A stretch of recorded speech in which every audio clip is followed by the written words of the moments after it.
Every year around this time, something a little strange happens. You get your property tax notice, you see the new value, and your first reaction is either, that seems way too high, or wait, I thought prices were coming down. And both of those reactions can be true at the same time because the number you're looking at isn't really about what your home is worth today. It's a snapshot frozen in time for January 1st.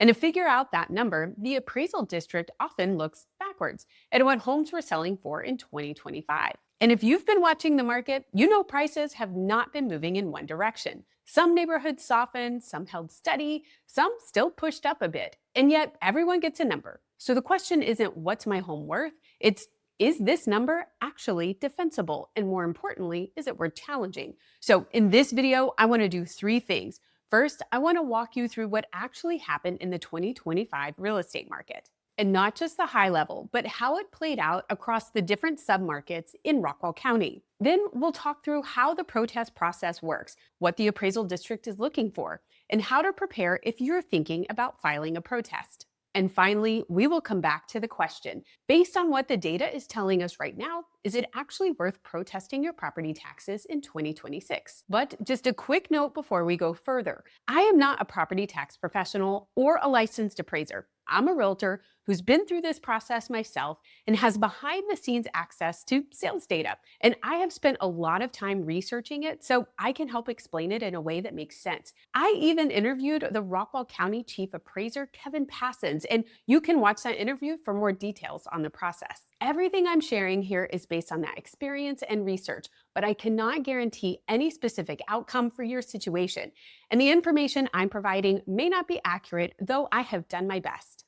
For anything specific to your property, you will always want to confirm directly with the appraisal district. Okay, disclaimer over. I think the suits in the office can relax now. All right, so what actually happened in the 2025 market? The easiest way to make sense of that is to compare it to 2024. So let's start with Rockwall, the city. From 2024 to 25, values were up about 8.9%. On the surface, that's great. It means overall home values moved higher. But here's the trade-off. If values in your area went up, it can be a little harder to build a case to protest because the comparable sales the appraisal district is using are likely supporting that higher number. And this is where it gets interesting. Real estate does not move in neat, clean lines. Even within Rockwall, you have submarkets inside of submarkets. The Shores might tell one story, Saddle Star might tell another one. So even if the city is overall up, your neighborhood may not be, which means it could still be worth taking a closer look. And I pulled something together for you to help with that. If you go to taxes.livinginrockwall.com,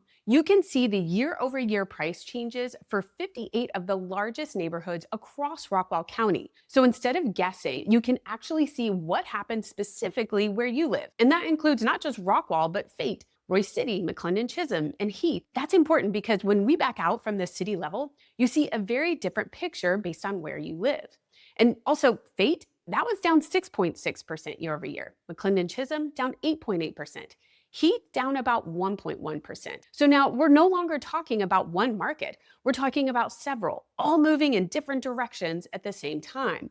And that's really the takeaway here. Your property value isn't just about what happened in the market. It's about what happened in your market, your neighborhood, your price range, your type of home. So before you decide whether it's worth protesting, the first step is just getting clear on that. And if you're not sure, you can always reach out to your real estate agent. If you don't have one, stick around to the end and I will let you know what we are working on to help you with that. All right, so let's say you look at your value and you think you should protest the value the appraisal district has put on your property because you feel like it is too high. What actually happens next? Well, you file a protest. And in Rockwall County, you can do that online through the appraisal district's public portal. But there is one part of this that does matter quite a bit, and that's timing. You typically have until May 15th or 30 days after your notice was mailed, not received, but mailed, whichever comes later to file your protest. And filing the protest is not you making the full case at that time. It's really just you raising your hand and saying, hey, I don't think this number is right, and I'd like for us to take a closer look at it. That's it. You're not locked into anything. You're just keeping your options open. And from there, you get the opportunity to submit your evidence. This is where things like comparable sales, photos, or anything that shows your home might be overvalued. It's when those things start to matter. And after you submit your evidence, the appraisal district will review everything. And in most cases, you'll have what's called an informal meeting with an appraiser. Think of it a lot less like a courtroom setting and more just like a conversation. You show them your data, they show you theirs, and then everybody sees if there's middle ground. And sometimes this is all even done over the phone or by email. And if you both agree on this new value, well, that becomes your new number. And if you don't, that's when you can move to a formal hearing in front of something called the Appraisal Review Board, which sounds a bit official, but at its core, it's just a panel of people listening to your case, reviewing your evidence, and making a determination. Now, I kind of glossed over the preparation part, but I actually want to give you a little more details around that. As you're preparing your evidence to protest your assessed value, keep in mind the appraisal district is not looking for opinions, they're looking for evidence. So the goal here is not to say, I feel like my value is too high. It's to be able to show what it might be. And it usually starts with comparable sales, homes that are similar to yours in your neighborhood that's sold in 2025. Because remember, that's the data they're using too. So once you find those comparable sales, the next step is asking a simple question. Are those homes better than mine? Do they have updated kitchens, a pool, a better lot, newer finishes? Because if they do, and they sold for a certain price, that doesn't necessarily support your value. It might actually support a lower one. And then there's condition. Things that don't always show up in a data set, but absolutely matter, like an aging roof, an HVAC system that's at the end of its life, foundation concerns. Those are real, and they are valid parts of a protest. There's also another angle that a lot of people don't realize they can use, and it is called unequal appraisal, which is just a simple idea. Are homes similar to yours being valued lower than yours by the appraisal district? Because even if sales are limited, that comparison alone can strengthen your case. And you can find this out by going to the appraisal district's website, searching the value of homes around yours that are like yours, and seeing how the appraisal district has them valued. Another pro tip is one of the simplest but most overlooked steps, and that's to make sure the details about your home are correct. Square footage, lot size, features. Because if something is off there, that can impact your value more than you'd expect. Like maybe you had a small shop on your property that you recently removed and it's still showing up on your assessed value. Well, make sure the appraisal district knows to take that off.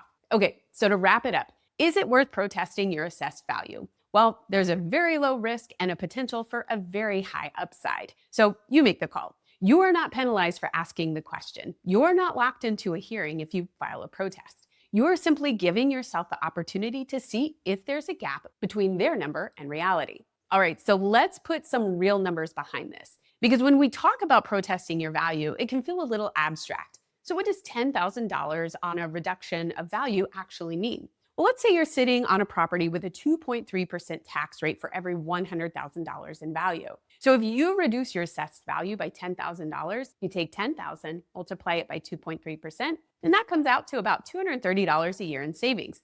And okay, that might not sound like a massive amount on its own, but this is where it starts to matter because that lower value becomes your starting point moving forward. It can carry forward year after year because this new value sets the cap for how much your values can go up next year if you have a homestead exemption on your home. And oh my gosh, do we need to talk about homestead exemptions? If your home is your homestead, file an exemption. You also do that with the county appraisal district. Again, it's super easy. You fill out a form and your driver's license does need to match the property you're trying to homestead. And you send in your documentation and boom, you benefit from the homestead school tax exemption that reduces the taxable value of your home by $140,000 for the school district portion of the tax bill. And you have that cap. So next year, the appraisal district can't assess your home for more than 10% of this year's value. So if you moved here from out of state, this may be new to you. File the exemption.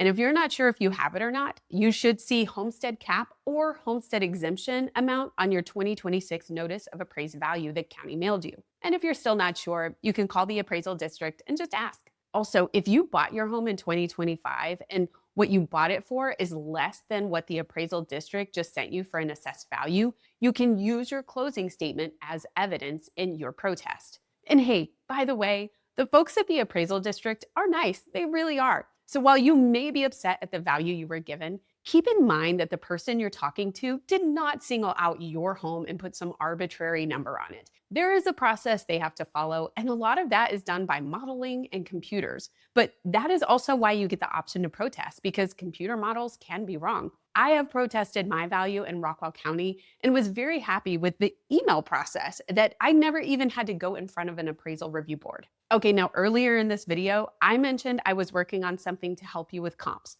First, if you have a realtor you know, like, or have worked with in the past, reach out to them. I can almost guarantee you they will be so happy to help you put this together. But if you don't, we are going to do our best to help you. On our end, we are offering quick comps as a free resource to you, just to give you a starting point. That said, I do want to set expectations a little bit. These aren't going to be deep dives. So if you have a large piece of land or a unique property or something outside the norm, these comps may not be as precise as what you'd get from a more detailed analysis. Depending on the volume of requests, we may need to pause submissions at some point if this gets a little overwhelming. Also, just to stay in our lane, we are not tax advisors and we are not able to answer individual questions about the protest process, exemptions you may qualify for, or give specific tax advice. What we can do is provide general guidance, like what you're seeing in this video, and help you with sales comps so you have better information to work from. But the goal here is simple, just to give you something helpful as you're deciding whether or not to protest. So if you go to taxes.livinginrockwall.com, you can download the full protest guide, request comps, and see the year-over-year changes for your neighborhood. So you have everything in one place. So hopefully this gave you a clearer picture of what's going on with your 2026 value and whether it's worth taking a closer look at. At the end of the day, you don't have to be certain to start the process. You just have to be curious enough to check. And if we haven't met yet, I'm Jennifer Templeton. I'm a realtor and broker associate with the Crest Edge Group at Keller Williams Rockwall. Thanks for spending some time with me and watching this video. I'll see you in the next one.